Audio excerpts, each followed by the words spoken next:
கடலூர் மாவட்டம் பன்ருட்டி அருகே நள்ளிரவில் ஒரே கிராமத்தில் அடுத்தடுத்து 3 வீடுகளில் புகுந்து உறங்கிக் கொண்டிருந்த பெண்களின் தங்கச் செயின்களை பறித்துச் சென்ற சம்பவம் அதிர்ச்சியை ஏற்படுத்தியுள்ளது. சத்தமில்லாமல் மெகா செயின் பறிப்பு சம்பவத்தில் ஈடுபட்ட மர்ம நபர்கள் யார்?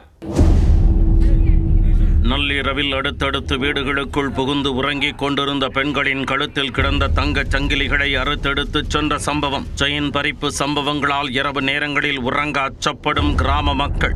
மோப்ப நாய் உதவியுடன் களத்தில் இறங்கிய போலீசாருக்கு விசாரணையில் தெரிய வந்தது என்ன? கடலூர் மாவட்டம் பன்ருட்டியை அடுத்துள்ள புலவனூர் கிராமத்தில் அடுத்தடுத்து 3 வீடுகளில் நள்ளிரவு புகுந்த மர்ம நபர்கள் தொடர் செயின் பறிப்பில் ஈடுபட்டு கிராம மக்களை அலறவிட்டுள்ளனர். இரவு நேரம் வீட்டிற்குள் உறங்கிக் கொண்டிருந்த சுபஸ்ரீ என்பவரின் கழுத்தில் அணிந்திருந்த 7 சவரன் தங்க தாலி செயினை அறுத்துச் சென்றுள்ளனர். இதேபோல இருசம்மாள் என்பவரின் 3 சவரன் தங்கச் செயினையும், அப்ரீன் என்பவரின் கழுத்தில் கிடந்த 2 சவரன் தங்கச் செயினையும் மர்ம நபர்கள் பறித்துச் சென்றுள்ளனர்.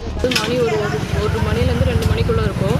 என் பையன் இந்தாண்ட கையில் படுத்துட்டு இருந்தான். நான் இந்த சைடு திரும்பி படுத்துட்டு இருந்தேன் அவன் சைடாக. அப்போ அவன் கழுத்தில் செயின் அறுக்கும்போது நான் பிடிக்கும்போது என் பையன் இந்த கையில் இருந்ததாலே என்னால் எட்டி அவனை பிடிக்க முடியல.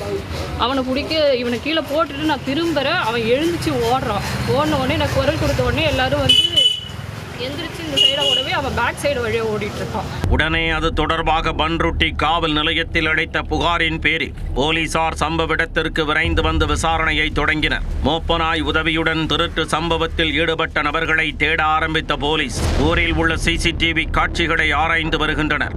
கடந்த 2 தினங்களுக்கு முன்பு இதே பகுதியில் வசித்த மணி என்பவர் உயிரிழக்க அவரது துக்க நிகழ்விற்காக வந்திருந்த உறவினர்கள் அன்றிரவு அங்கேயே தங்கியுள்ளனர்.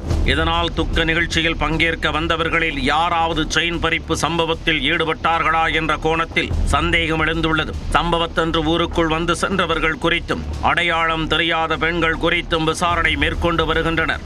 முக்கிய துப்பு கிடைத்திருப்பதாக கூறப்படும் நிலையில் செயின் பறிப்பில் ஈடுபட்டவர்கள் விரைவில் கைது செய்யப்படுவார்கள் என எதிர்பார்க்கப்படுகிறது. ஒரே கிராமத்தில் அடுத்தடுத்து 3 இடங்களில் செயின் பறிப்பு சம்பவத்தில் ஈடுபட்ட சம்பவம் பன்ருட்டி மக்களிடையே பெரும் அதிர்ச்சியை ஏற்படுத்தியுள்ளது.